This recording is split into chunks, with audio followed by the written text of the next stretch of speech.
Happy Sunday, everybody. Did you recently get a registration renewal notice from the DMV? And on the notice it says you need to take your car in for emissions testing?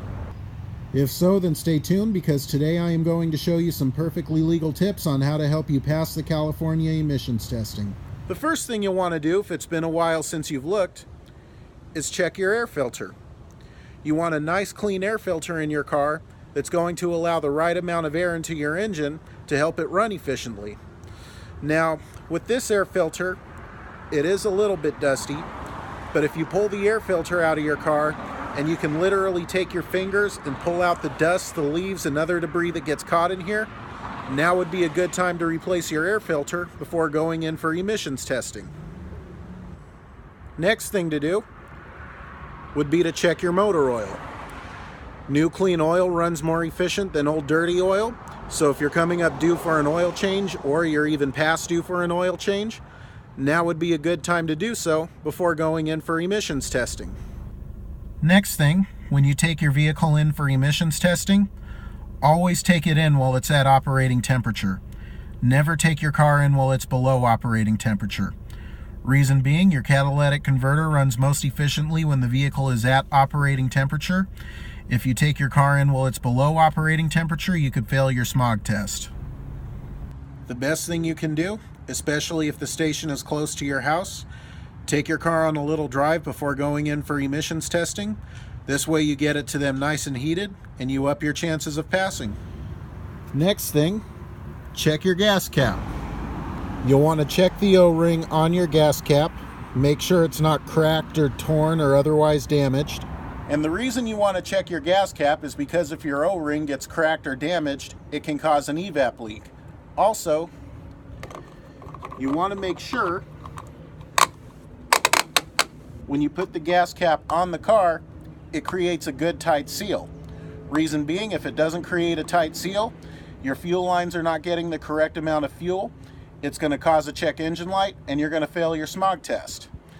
Also, something I experienced with a 1990 Toyota Camry I had, with that car, the gas cap just got old and it wasn't creating a seal anymore. It basically wore out.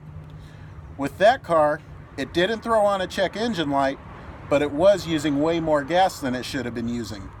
So, make sure you have a good gas cap on your car before going to get a smog check.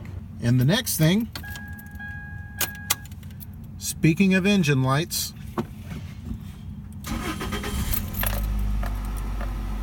you want to make sure you don't have a check engine light on when you go in for emissions testing.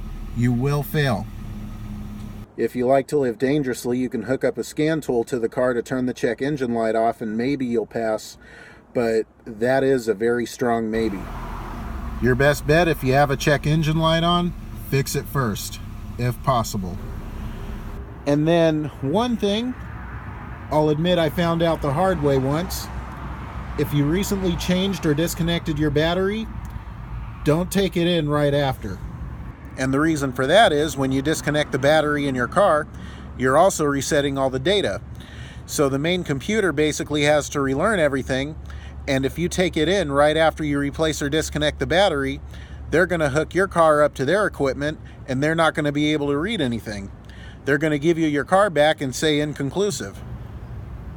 Now, that problem was easily solved by a 30-minute drive on the freeway so the computer could restore all the information, but still, in the name of not wasting your time. But now the moment of truth, seeing if it actually passes. And it passed. I am now good to drive my car for another 2 years in the state of California. I will admit though, one thing I always found kind of funny when you get these notices and you're due for a smog check, the way they actually put stop on these notices. Like anybody gets these things and says, oh boy, another chance to give my hard-earned money away to the state of California. I am going to drop everything and I am going to pay this today. Well, maybe some Californians do, but I certainly don't. I'm actually so nice, I make them wait until the printed due date to buy those stickers. And don't forget, new videos every Sunday. Make sure you subscribe if you haven't done so already. Also, make sure you hit that bell so you never miss a video. And I will see you guys next week.